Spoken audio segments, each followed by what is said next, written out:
Okay, we are on to dimensional analysis. So dimensional analysis is a way of doing math by looking at our units, okay? And it's different from, say, a formula where I just give you a formula where you plug it in. And it's more related to just looking at the relationships as we saw them. Here, I'm going to scroll up here in our description, right? Where we'd say that there's 1,000 meters and a kilometer and 100 centimeters and a meter and so on and so forth. And we're looking at these relationships, and then we're doing math with the units. And specifically, like, we're using the units to help us see where we need, what we need to do and where we need to go. So that's why it's called dimensional analysis. The dimensions are, it's another word for units. So we're analyzing the units to solve our problem. And so dimensional analysis looks something like this. You might start with a relationship that says 1 inch is equal to 2.54 centimeters. We call this an equivalency, right? Here's another equivalency. 1 pound is equal to 454 grams, or 1 liter is equal to 1.06 quarts, right? So these are all equivalencies.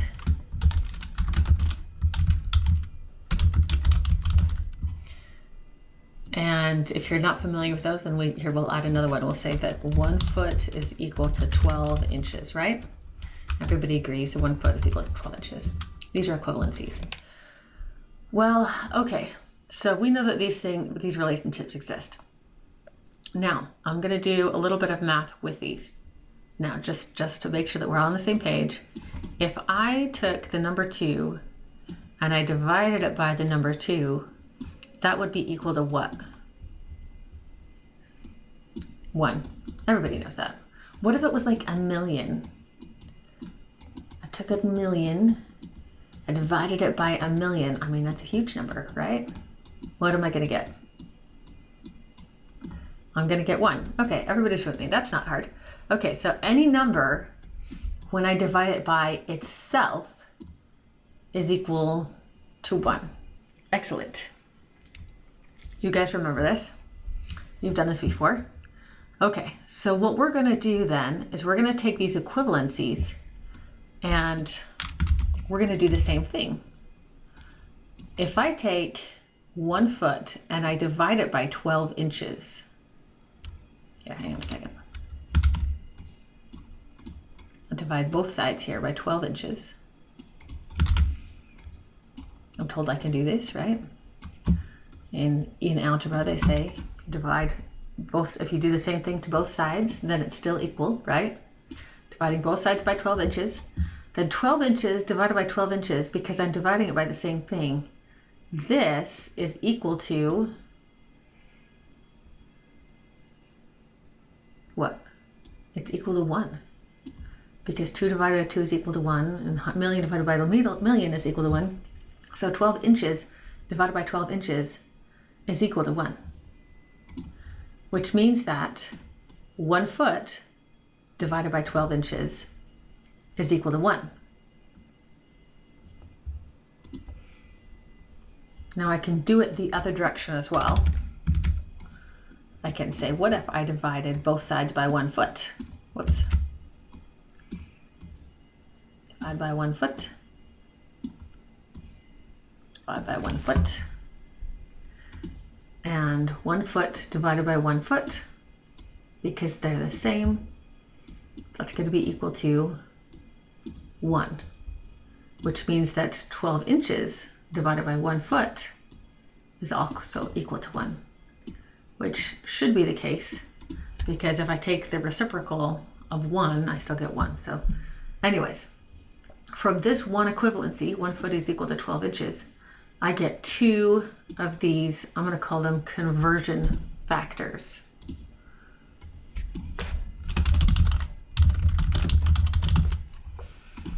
And these are things that I can multiply to convert between feet and inches. Now I'm using this very simple example that you're already familiar with, so you can see how it works in this setting where it makes sense. Even though you might normally solve these problems in a different way, I want you to do them this way for practice, okay? So that when we get to a tougher setting, it'll be easier for you to see how it goes. So to answer the question, how many feet are in, let's see now, how many inches are in 3.5 feet? Your default might be to say, well, there's 12 inches in a foot, so I'm just going to multiply by 12. And I'm going to get my answer. And that's correct. But let's see how that's correct with dimensional analysis. So in this case, you would say, I'm starting with, I have 3.5 feet. And I'm going to multiply by one of these conversion factors that's going to help me convert between feet and inches. Now I've got 2. So I have to choose which one I'm going to multiply by.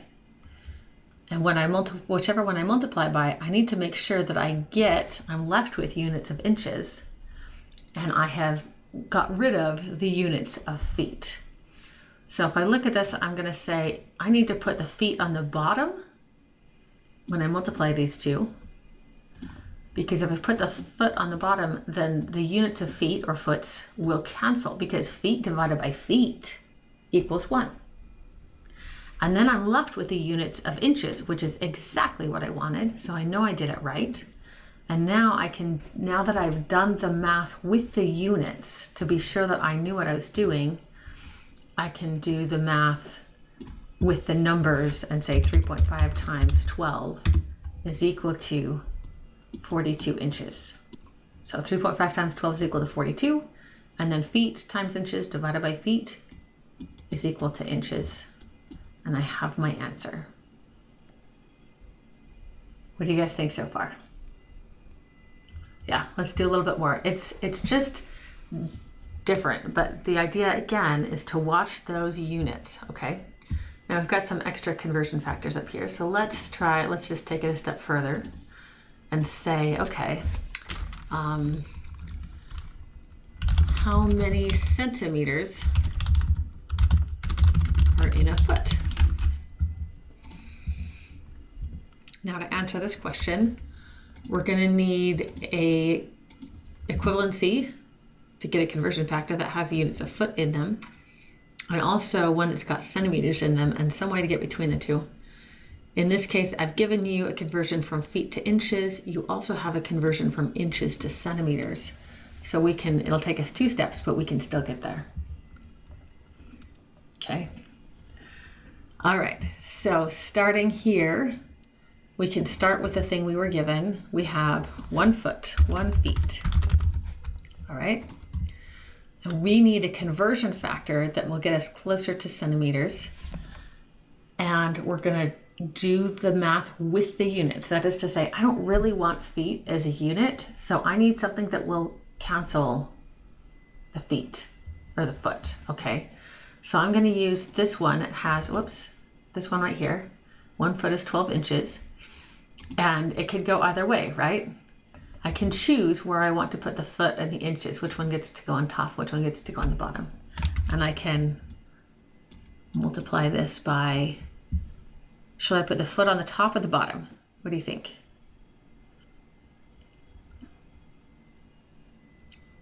The bottom. Yeah, I need 1 foot on the bottom.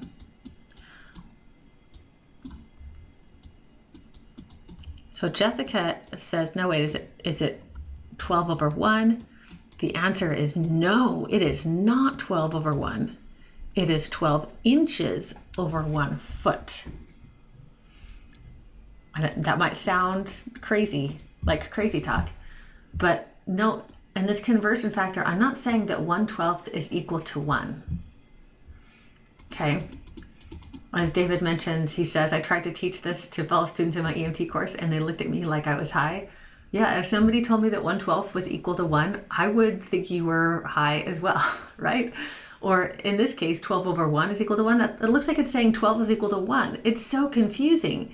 If you don't include the units, then it's nonsensical. But if you say 1 foot divided by 12 inches, that's equal to 1. That makes a difference, right?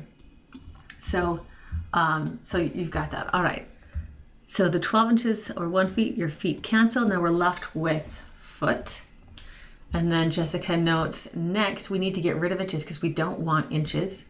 We've got inches here. So we're going to put these inches on the bottom so they'll cancel, because inches divided by inches is 1. So I'm going to put 2.54 centimeters on the top and 1 inch on the bottom. That's a centimeter, sorry. Inches cancel. I'm left with units of centimeters. So when I do 1 foot multiplied by 12 inches divided by 1 foot, multiplied by 2.54 centimeters divided by 1 inch, then all of the units cancel except for the centimeters. And now I can do the math with the numbers. Like, doing the math with the numbers is kind of the afterthought that you do at the end of your dimensional analysis thing. And then if I divide by 1, I'll get the same answer. So I'll get 30.48.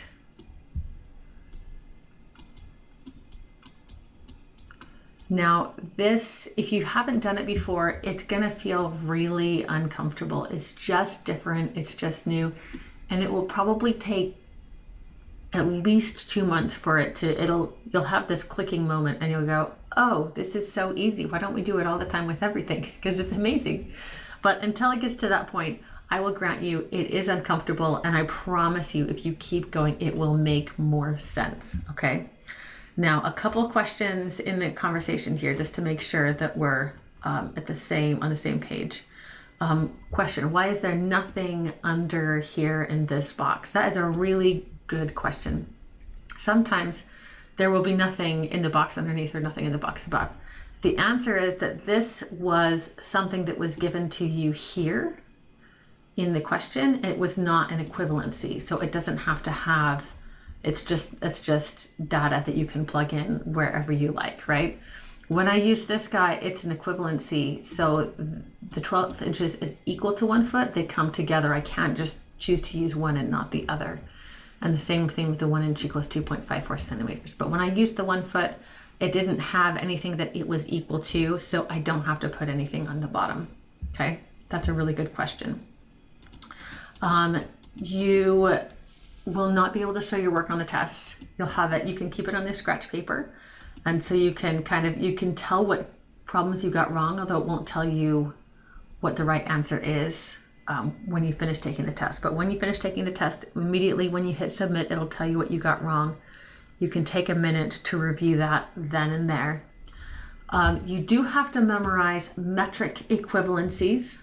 So all those metric prefixes, so you can do conversions between milliliters and liters, for instance, or kilometers and meters. You'll have to memorize those. In terms of anything that has an English unit, like inches or feet, either between English units or between, if it's a conversion between an English and a metric, like this one, those I will give you because nobody should have to memorize these imperial units, okay?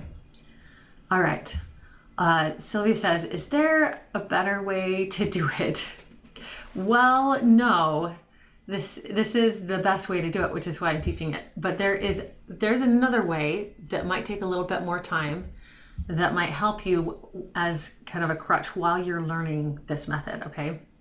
And that would be to do it stepwise and say, if I want to know how many centimeters there are in the foot, you could say, okay, I have a foot, I want to go from feet to inches, and then separately I'm going to go from inches to centimeters, and I can do that with like a ratio kind of a thing. And I would say I have, X inches, what I'm looking for in the 1 foot that I was given, and that is going to be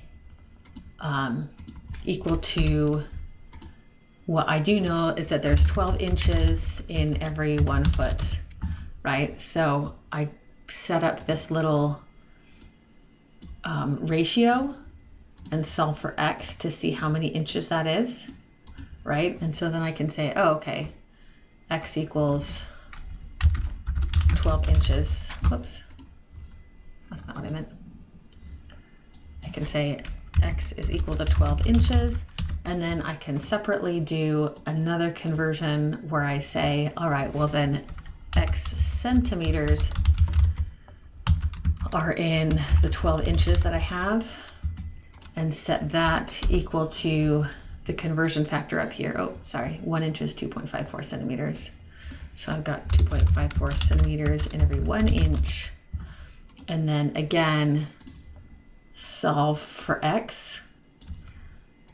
It's a little bit more tedious and it requires more steps. And as a result, there's more opportunities to make mistakes, if that makes sense. But that's essentially what we're doing here, is we're doing multiple individual conversions going from one unit to another unit. So in this case, to solve for X, we would have to multiply both sides by 12 inches. So we're going to multiply that by 12 inches. And you see you're going to add, your answer is going to be 12 times 2.54, which is exactly what you get here. Okay. So this is just, I tried to use an example here with feet and inches and centimeters so that we were kind of all on the same page of like, we kind of all believe that 1 foot is equal to 12 inches, but we've got lots of nursing examples that will help. Jessica says, how do you know the metric conversions? They're these ones right here that we talked about, right? And if you just memorize that milli means 10 to the negative third, then a milligram is going to be 10 to the negative third grams. And that's how you're going to memorize them. You're going to memorize this table and specifically this part right here. Okay, so it's a little bit tricky. Let's do a few more. We've got time. And then I'll toss you in the deep end, all right? So let's see. Let's convert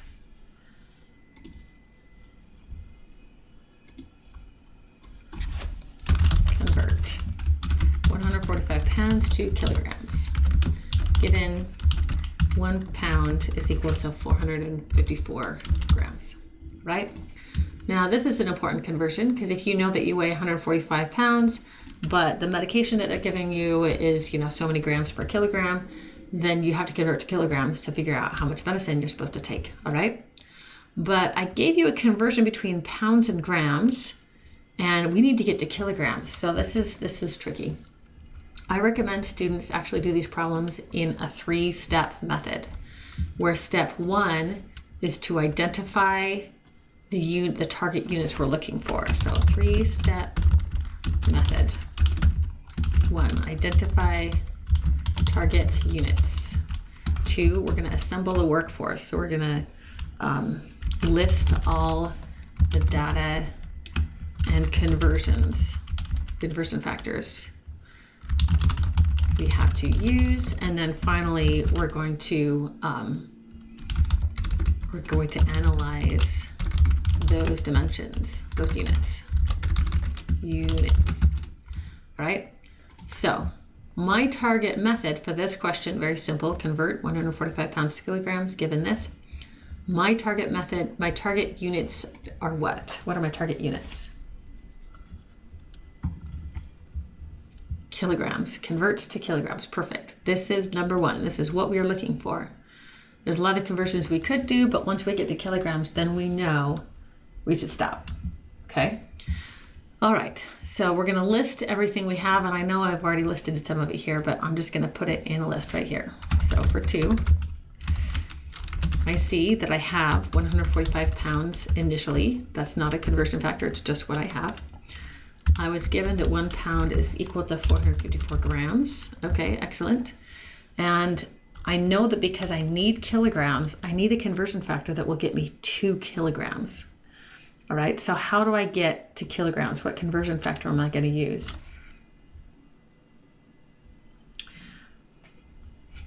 All right, 1,000 grams. Okay, so David says, there are 1,000 grams in 1 kilogram. He knows that because he knows his metric system prefixes, and kilo means 1,000. So 1 gram is 1 gram, then 1 kilogram is 1,000 grams.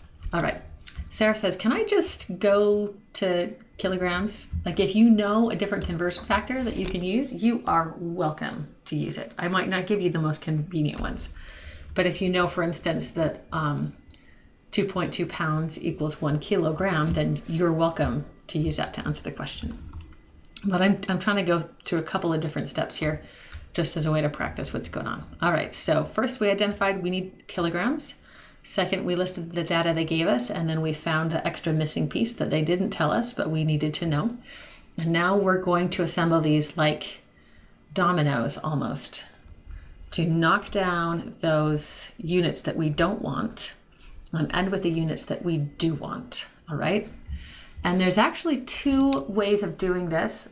I really like going backwards, and that is to say, I want kilograms, I'm gonna start with kilograms.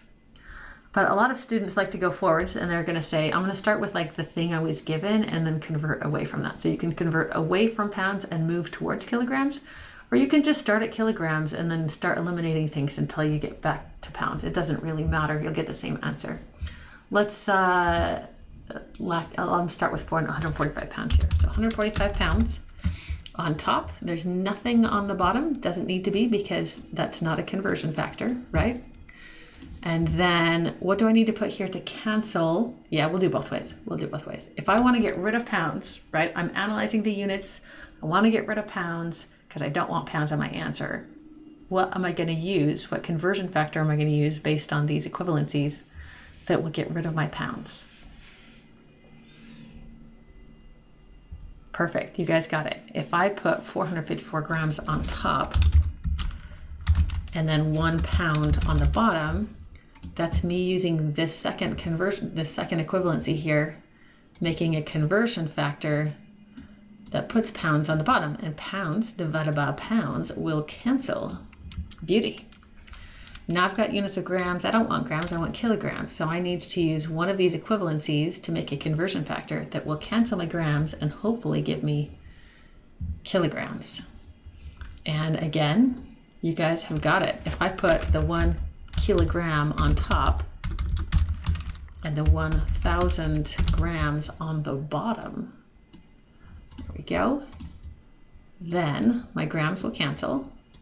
I'll be left with kilograms, which is the unit that I want. So I know that I did it right because I just analyzed those units and it gave me the right units. Now that I've done all of the hard work, I can just plug it in. 145 pounds multiplied by 454 grams in a pound, divided by 1,000 grams in a kilogram is going to give me a value of 65.8 kilograms. 65.8 kilograms. Note, by the way, and this is the kind of thing that Mastering Chemistry is going to point out to you, because I started with 3 digits, I'm going to end with 3 digits. So even though my calculator will report an answer that has 4 digits, that 3 is technically not significant and should not be reported. Again, I'm never going to test you on that, but you're going to see that. So good rule of thumb is just to count the number of digits you start with, and that's the number you report. Okay, so this is where you get there. Okay, hang on a second. So Jessica says, can you write the top part divided by the bottom part? There's a couple of different ways to do this, to plug this into your calculator. And I strongly recommend that you do it whatever way you feel the most comfortable with and make sure that your calculator is behaving, right? So one way a lot of students will do, as Jessica was saying, I can do the top part multiplied together and the bottom part multiplied together, and that gives me, let's say, 145 times 454 times 1. That gives me 65,830 on the top, and then 1 and then 1,000 on the bottom. So then that's 1,000 on the bottom. And then that simplifies to, of course, my 65.8 kilograms. You can totally do that. Many students like to do top times top times top divided by bottom times the bottom. If you do that, make sure that you've got parentheses to tell your calculator to keep everything on the bottom, right? So kind of the way to plug that into your calculator, that would be 145 times 454 times 1 And then you're going to divide that by parentheses 1 times 1,000. If you don't put the parentheses in, it's going to divide by 1, and then it's going to multiply your answer by 1,000, and your answer is going to be off by 1,000,000. You're going to be 1,000,000 times heavier than you actually are, right? But that's one way to put it into your calculator. I like to, as you might have noticed as I was going, I just kind of go 145, and then I multiply by 454, and then I divide by 1, although I might not show that. And then I'm going to multiply by 1 and then divide by 1,000 kind of as I go. You're going to get the same answer no matter how you do it, okay? If you like to stop here, that can be helpful to make sure that you don't accidentally move things to the top. That's like putting in parentheses, but you don't have to, right? And yeah, if you get down to here, you'll need to simplify to get the final answer.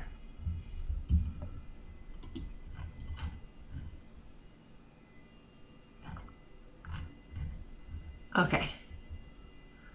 All right. There are 2 or 3 more examples in your lecture notes. I'd love for you guys to do. And if you're looking at the numbers, units, and conversions worksheet, there's 4 additional practice problems there for you to work through. But I'm going to jump ahead to some built-in conversions and some trickier ones just to make sure that we've got this covered. You can practice it before we see you again on Thursday, okay? And then I think we'll spend most of our day Thursday practicing dimensional analysis. All right, so built-in conversions are things that we'll see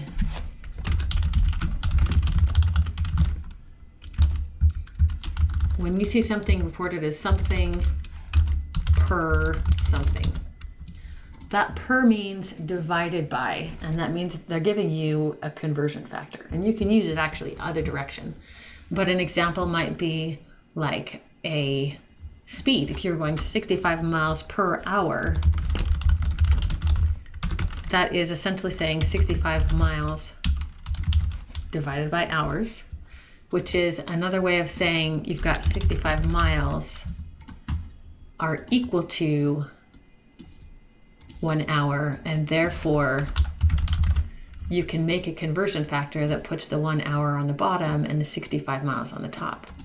But it's also perfectly appropriate to make that conversion factor with the 65 miles on the bottom and the 1 hour on the top. These would be the two conversion factors that you could see from the equivalency of 1 hour is 65 miles, right?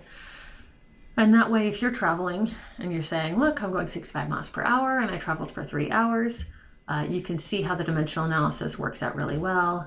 You can say 65 miles per hour and I'm traveling for 3 hours, and therefore my hours cancel, and I can do the math and see that I traveled 195 miles in that time. Okay. Or conversely, you could say, hey, listen, I know I've been going 65 miles per hour and I know my distance is 45 miles away. I want to know how long it's going to take me to get there.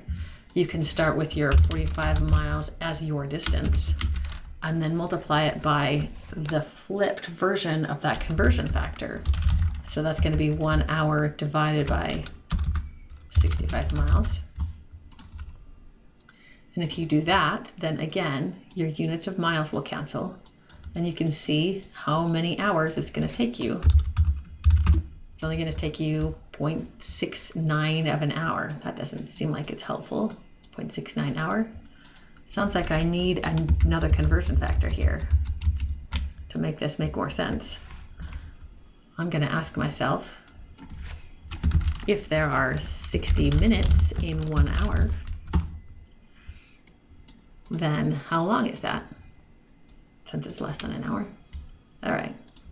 So 45 miles divided by 65 miles per hour multiplied by 60 minutes in an hour. It's going to take me 42 minutes to get there. 42 minutes. Okay. All right, so that's a built-in conversion. All right, so if you see density is given in, 0.5 grams per milliliter, that per means divided by, or perhaps more importantly, drug dosage given in milligrams per kilogram. This is really important because not only because you're just going to be using it, but because there's also missing information. So a drug dosage, 10 micrograms per kilogram. That's how it's going to be given, 10 micrograms per kilogram of clonidine, for instance. What they don't tell you in that drug dosage information is they don't tell you the identity. Oh no, we've got units already. We've got measurement units like grams, but we also need to worry about identity units that are associated with those measurement units. Because otherwise your grams would just cancel and then this would be nonsensical.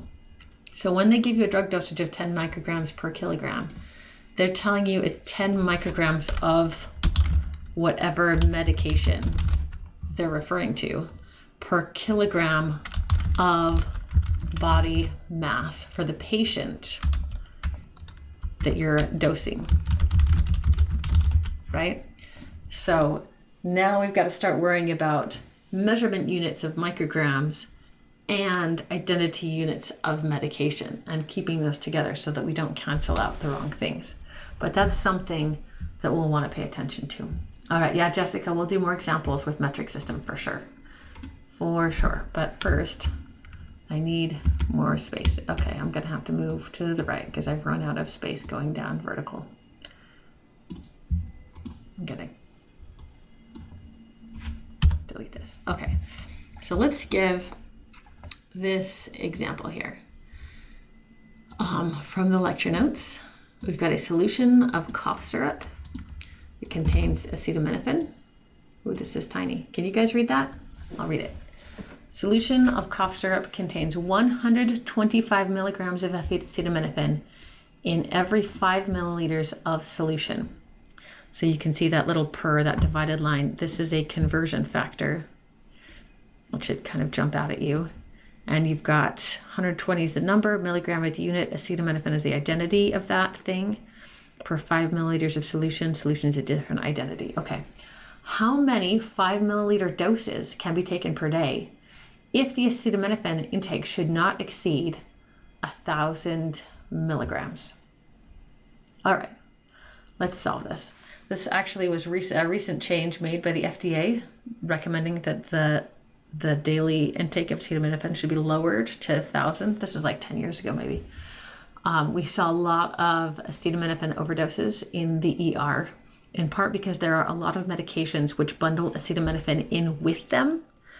And so you'd have people who are taking this cough medicine with codeine and didn't realize that this cough medicine also contained acetaminophen. And they're like, I need extra pain help, so I'm going to take some acetaminophen. And so acetaminophen being Tylenol, take a couple Tylenol with your cough syrup, and all of a sudden you have overdosed on acetaminophen because it's got a relatively low lethal dose, and that was a problem. So we lowered the recommended dosage on that, and that's something that you'll see if you're in the ER. You will see acetaminophen overdoses. So here is just, we're going to dot our I's and cross our T's and make sure that we're recommending the right amount of this medication. Okay. All right. So we're going to follow our 3-step method. First step is to say, what are my target units?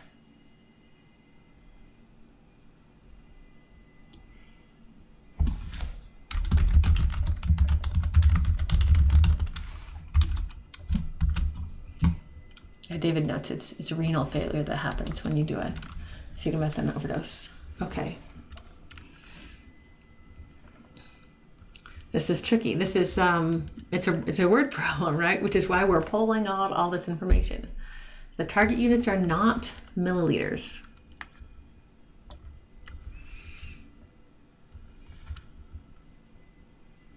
Nicole has it. The target units are doses. How many doses can be taken per day? So doses or doses per day is what you're looking for. All right. That is what you were looking for.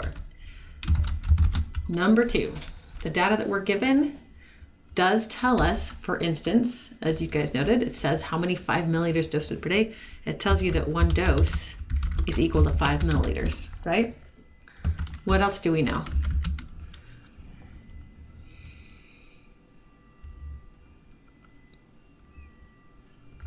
We know that we've got 120 milligrams of acetaminophen in every 5 milliliters of solution.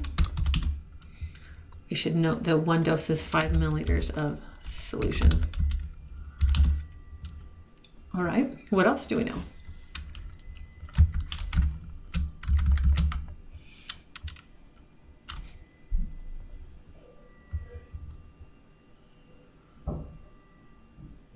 $1,000 is the maximum amount we want. Okay, so we need 1,000 milligrams of acetaminophen is the maximum amount we want in 1 day, right? So again, if you look at the way that it's worded, how many 5 milliliters of doses can be taken per day if the acetaminophen intake should not exceed 1,000 milligrams? And that is saying 1,000 milligrams per day. Okay. All right. So we've got our target, we've got our conversion factors, and now step 3, we're going to play, I don't know whether you want to look at this as like a puzzle or Legos or dominoes, right? We're kind of, I think a puzzle is a good analogy. Dominoes is good because you're kind of trying to line up those things that are the same dots or the same units. Sarah says, can we have a decimal amount of doses? And our answer, yes. Although when you report to your patient, you might round that appropriately. All right, we're going to go backwards on this guy. So going backwards says, I'm just looking at my target and I'm just going to put that target exactly. I'm going to start with that, right? I want doses on top and days on the bottom. So I look at my units in section 2 and I find where I have doses right here. And I find where I have days right here. And so I'm going to put these, I'm going to start with those 2 conversion factors so that I can have, or at least one of them, so I know I've got the right thing in the right place. Okay. So if I know I want doses on top and I see doses here, I'm going to put it on top. There's 1 dose is equal to 5 milliliters of solution. I'm going to put it right there. Now, one way of doing this is to do line times, but another way is just to like, this line goes on forever and every vertical line here says that I'm going to do a times there. All right, so I've got dose where I need it and I don't want milliliters. And I can also, it doesn't really matter what order I put this in here. I can say 1,000 milligrams of acetaminophen in 1 day is what I want. So I put days on the bottom, which is just where I wanted them. So I have doses and I have days exactly where I want them. And now the game is just to say, how can I get rid of milligrams and milliliters? What can I do? Because I don't want those in my answer.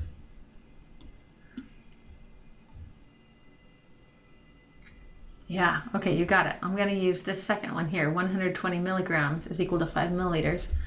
But I'm going to arrange it such that the 5 milliliters is on top and the 120 milligrams is on the bottom.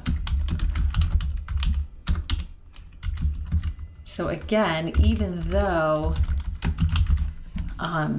when they gave it to us, they said it's 120 milligrams per 5 milliliters of solution. It's totally appropriate to say, yeah, that means that every 5 milliliters of solution contains 120 milligrams, and I can flip that. Whatever, it works.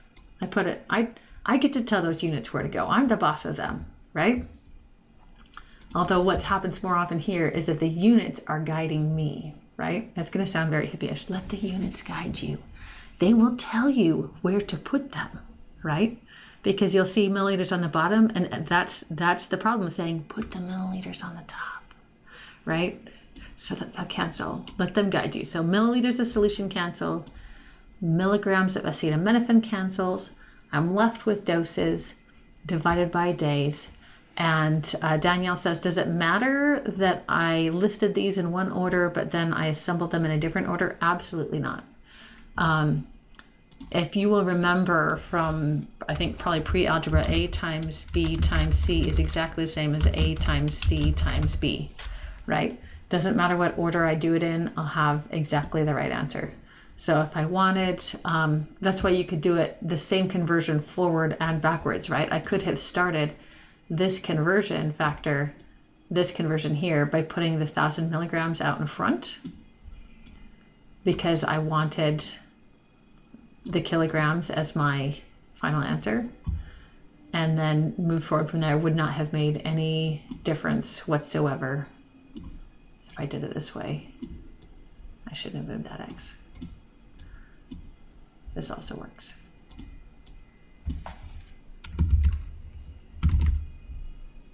So on and so forth. Okay. So this is the same thing that we just did above, right? This is the same thing that we just did here. It's just that here we used more familiar things like pounds and grams, and now we're using less familiar things like milliliters and doses and milligrams. But it's the exact same process, right? We identify the units they want. We identify the relationships that they give us. And then we put it together such that we want the units that we don't want to cancel out. And the units that we do want are left behind in the right places. And then we just plug it in. 1 times 1,000 times 5 divided by parentheses 5 times 1 times 120. All right, if you like to do it that way. Gives us 8.333 doses.